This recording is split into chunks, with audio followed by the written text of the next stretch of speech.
dear students, today I'll discuss Kirchhoff's law. So, when the circuit is so much complicated, under such situation, you have to find out the current, resistance and voltage. You have to use Kirchhoff's law. In Kirchhoff's law, there are two statements. See the first statement. What state in the first statement? First statement में क्या बोला है? It states that the algebraic sum of current meeting at any junction is zero. कोई भी junction में sum of current का value क्या होगा? हमेशा जीरो. तो इसको समझने के लिए हम लोग को जानना पड़ेगा साइन कन्वेंशन. साइन कन्वेंशन में बोला गया है कौन सा करंट को पॉजिटिव लेना है और कौन सा करंट को नेगेटिव लेना है. चलो देखते हैं. साइन कन्वेंशन में क्या बोला है? Current directed towards junction are taken positive. जो करंट टुवर्ड्स जंक्शन में आ रहा है उसको क्या लेना है? पॉजिटिव. ठीक है. While directed away from junction are taken negative. जो करंट जंक्शन से दूर जा रहा है उसको क्या लेना पड़ेगा? नेगेटिव. तो फर्स्ट स्टेटमेंट जो दिया है उसका मतलब क्या होगा? ये सब देखिए. तो यहाँ पर I1 करंट आ रहा है, I2 जा रहा है, I3 आ रहा है, I4 आ रहा है, I5 जा रहा है. तो अकॉर्डिंग टू फर्स्ट लॉ में करंट इक्वेशन क्या होगा? I1 प्लस होगा, I2 क्या होगा? माइनस, I3 क्या होगा? प्लस, I4 क्या होगा? प्लस एंड I4 क्या होगा? I5 क्या होगा? माइनस. तो सम करने से क्या होना चाहिए? जीरो. ठीक है. तो this one the mathematical equation of first law. तो देखा जा रहा है जितना करंट आ रहा है इतना करंट जा रहा है. एंड करंट का मतलब क्या है? Flow of charge. तो यहाँ से हम लोग क्या क्या बोल सकते हैं? जो जितना चार्ज आ रहा है इतना चार्ज जा रहा है. तो there is no change of charge.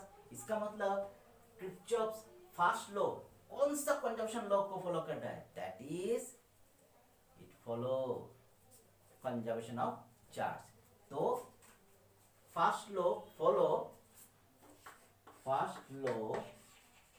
Follow conservation of charge. ठीक है. तो अच्छा से याद रखना फर्स्ट लॉ कौन सा कंजर्वेशन लॉ को फॉलो कर रहा है? Conservation of charge. ये बात. और साइन कन्वेंशन को अच्छा से याद रखना. हमेशा याद रखना जो current directed towards the junction उसको हमेशा पॉजिटिव. जो current directed away from the junction is taken as negative. ठीक है. So this is the current equation. Now I will discuss the second law, Kirchhoff's second law. See the second law. What states in the second law? What is the statement of second law? तो देखिए, it states that any closed part of an electric circuit, the algebraic sum of EMF is equal to the algebraic sum of the products of resistance and current flowing through them. मतलब कोई भी close circuit में जितना भी EMF होगा that EMF equal to क्या होगा? उस सर्किट में जो रेजिस्टेंस है वो ईएमएफ इक्वल टू क्या होगा? उस सर्किट में जो रेजिस्टेंस है उस रेजिस्टेंस और जो करंट जा रहा है उसका प्रोडक्ट का इक्वल होगा. ठीक है. तो इसको समझने के लिए हम लोग को साइन कन्वेंशन को समझना पड़ेगा. तो साइन कन्वेंशन देखिए. तो कौन सा करंट को हम लोग पॉजिटिव पकड़ना है, कौन सा करंट को नेगेटिव, कौन सा सेल को पॉजिटिव पकड़ना है, कौन सा सेल का ईएमएफ को नेगेटिव पकड़ना है, वो हम लोग देखेंगे साइन कन्वेंशन में. Current flowing in anticlockwise direction. जो करंट एंटी क्लॉकवाइज होगा उसको क्या पकड़ना है? पॉजिटिव. जो करंट क्लॉकवाइज में फ्लो करेगा उसको क्या पकड़ना है? नेगेटिव. जो सेल एंटी क्लॉकवाइज डायरेक्शन में करंट भेजेगा वो सेल को क्या पकड़ना है? सेल का ईएमएफ को क्या पकड़ना है? पॉजिटिव.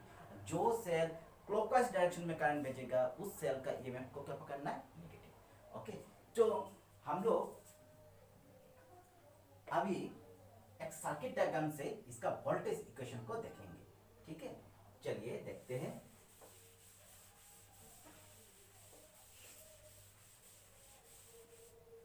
तो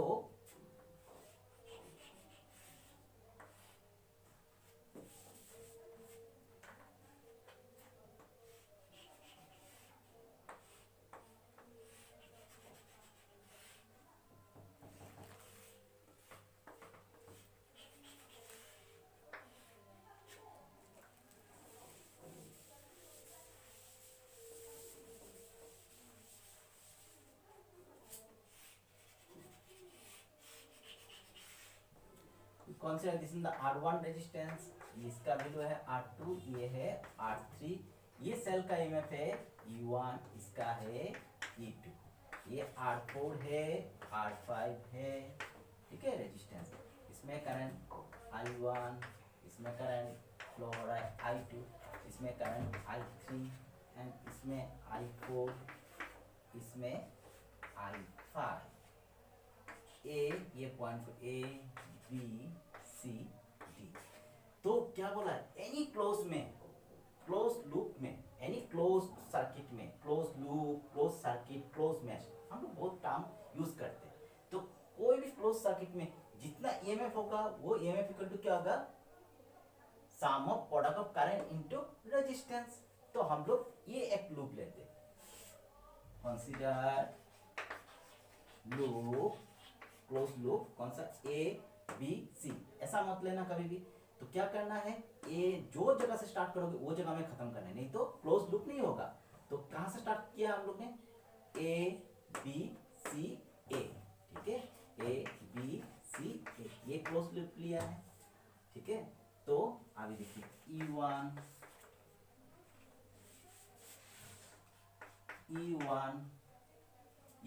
कौन सा करंट भेज रहा है, कैसे भेज रहा है, एंटी क्लॉकवाइज, तो पॉजिटिव। E2 कैसे भेज रहा है, clockwise, so it will be negative. तो बोला है sum of EMF equal to product of current into resistance. ये करंट कैसे जा रहा है, I1 एंटी क्लॉकवाइज, तो क्या होगा I1 R1।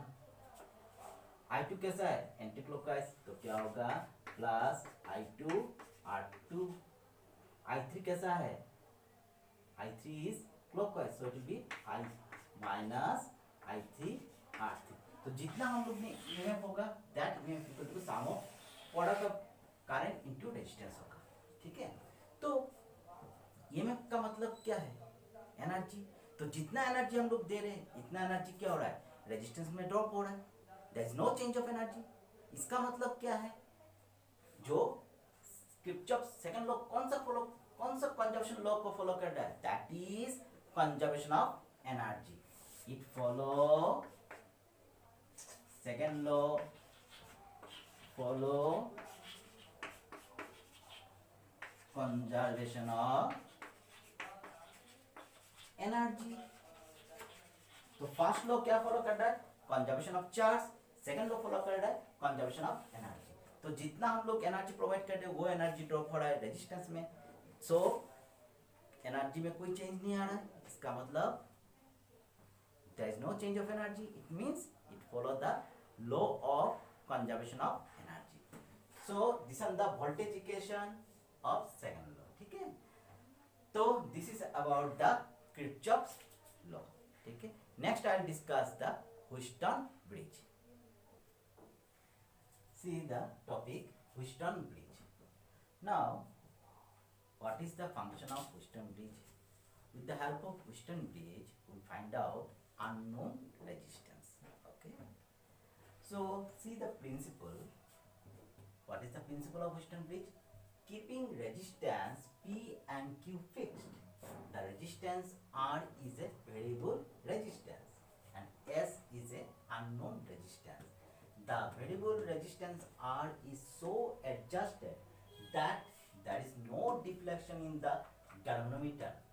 In this situation the potential of point B and D are equal and bridge is said to be in balance condition.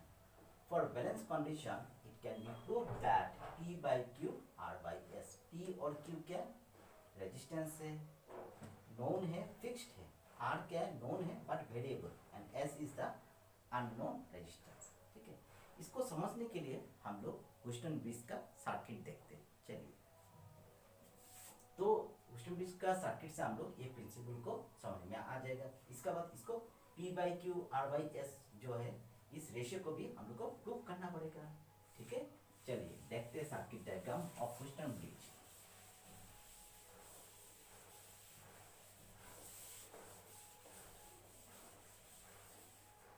तो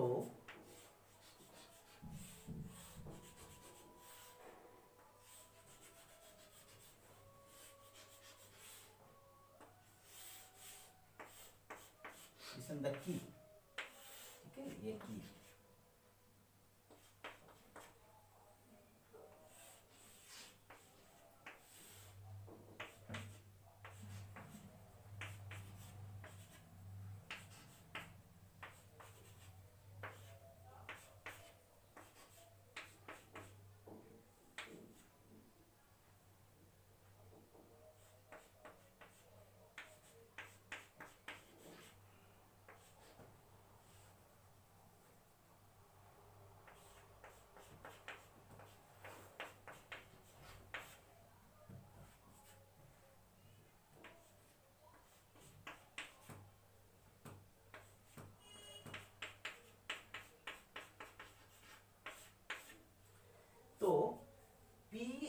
Q क्या है, दो नॉन रेजिस्टेंस है और दोनों का वैल्यू को क्या रखना है, fixed, and R is a known resistance but variable, इसका वैल्यू को हम लोग चेंज कर सकते हैं, and S is the unknown resistance.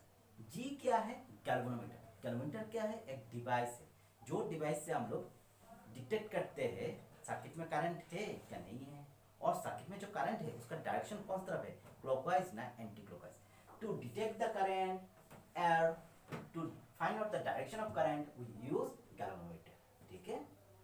तो यहाँ पर P में कौन सा करंट जा रहा है, I1, ठीक है।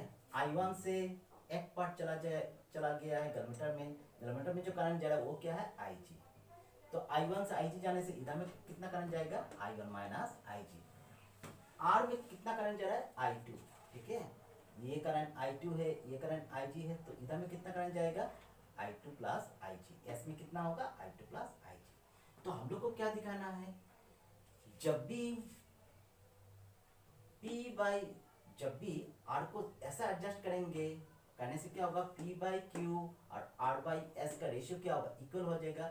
तभी क्या होगा, गैल्वेनोमीटर में क्या दिखाएगा, no deflection, and P by Q R by S होने से उस सिचुएशन को क्या बोलते हैं, व्हीटस्टोन ब्रिज बैलेंस कंडीशन, ठीक है। चलिए हम लोग प्रूफ करते हैं। इसको प्रूफ करने के लिए हम लोग यूज करेंगे किरचॉफ्स सेकंड लॉ, ठीक है। किरचॉफ्स सेकंड लॉ को यूज करेंगे। तो चलिए स्टार्ट करते हैं। तो apply Kirchhoff's second law to loop A B D A, A B D A। तो क्या होगा, इसमें करंट कैसे जा रहा है, क्लॉकवाइज, तो it will B minus I1 P। IG कैसे जा रहा है, क्लॉकवाइज, तो minus IG into G। G का मतलब यहाँ पर गैल्वेनोमीटर का रेजिस्टेंस। तो I2 कैसे जा रहा है, एंटी क्लॉकवाइज, तो इट विल बी प्लस, ठीक है। I2R इक्वल टू क्या होगा, तो इसमें देखिए कोई नहीं है, EMF नहीं है, तो क्या होगा, 0। इसको इक्वेशन नंबर 1 कंसीडर करते हैं, ठीक है। तो again apply Kirchhoff's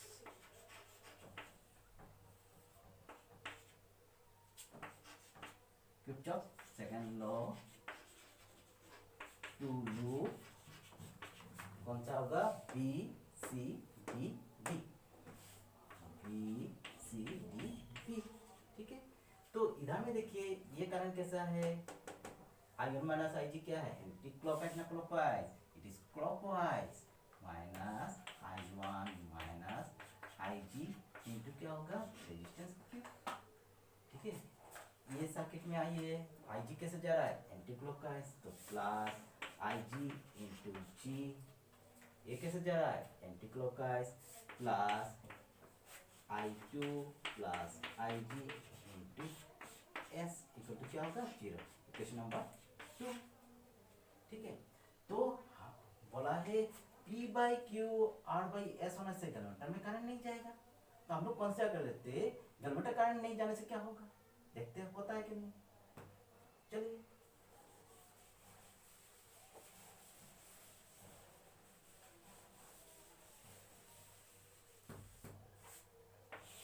when no current through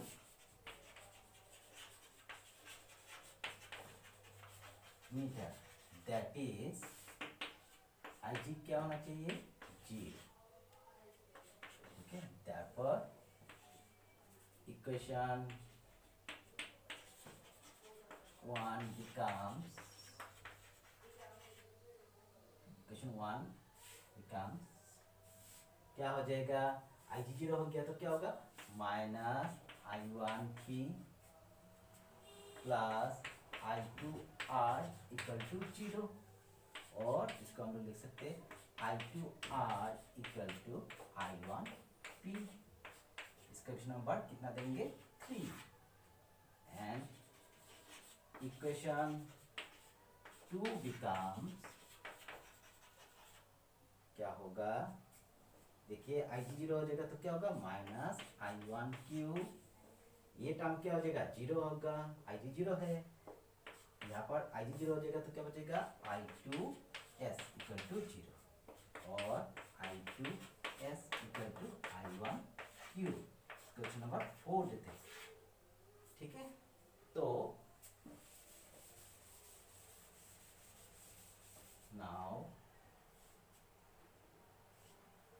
dividing ratio में है तो डिवाइड करना पड़ेगा, डिवाइडिंग 3/4 तो क्या होगा I2R by I2S equal to I1P by I1Q, I2 cancel, I1 cancel, तो क्या हो गया R by S equal to P by Q और P by Q equal to R by S and this is the balance condition of Wheatstone bridge. तो इसका statement क्या है, perfect है, करेक्ट है।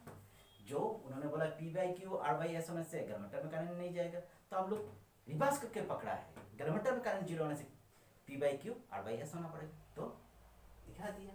तो इसका मतलब जो इसका स्टेटमेंट करेक्ट है। एंड हमेशा ये फॉर्मूला को अच्छे से याद रखना, P by Q R by S, ठीक है। यहाँ पर P क्या है, P एंड Q क्या है, known and fixed resistance, R क्या है, नोन है but variable resistance, and S is the unknown resistance. तो P हम लोग जानते हैं, Q जानते हैं, R जानते हैं, तो अननोन रेजिस्टेंस S निकाल जाएगा, ठीक है। In this way we calculate the unknown resistance with the help of Wheatstone bridge. Okay, thank you, take care, stay safe.